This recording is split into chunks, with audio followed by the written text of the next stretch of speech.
Hey everyone, welcome back to my channel. Today, we're diving into something super practical. How to set up payments on Facebook Marketplace for 2025. Whether you're a buyer looking to snag great deals or a seller wanting to make transactions smoother, this guide will get you up and running in no time. Let's jump right in. First things first, make sure you have the latest version of the Facebook app installed on your phone, as 2025 brings some updated features for better security and ease of use. Open the app and log into your account.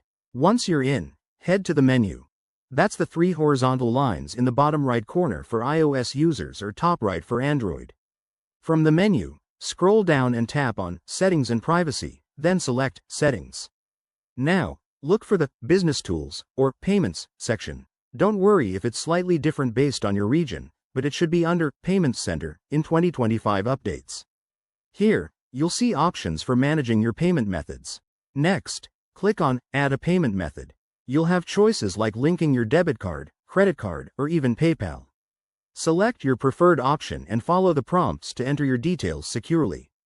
Facebook now uses enhanced encryption for 2025, so your info is extra protected. After entering the details, verify it with a small test transaction or a code sent to your phone. Once that's done, go back to Marketplace by tapping the shop icon at the bottom. Now, when you list an item for sale or make a purchase, you'll see the payment options available. Pro tip: double check that your payment method is set as default to avoid any hiccups during transactions. And that's it, you've successfully set up payments on Facebook Marketplace for 2025.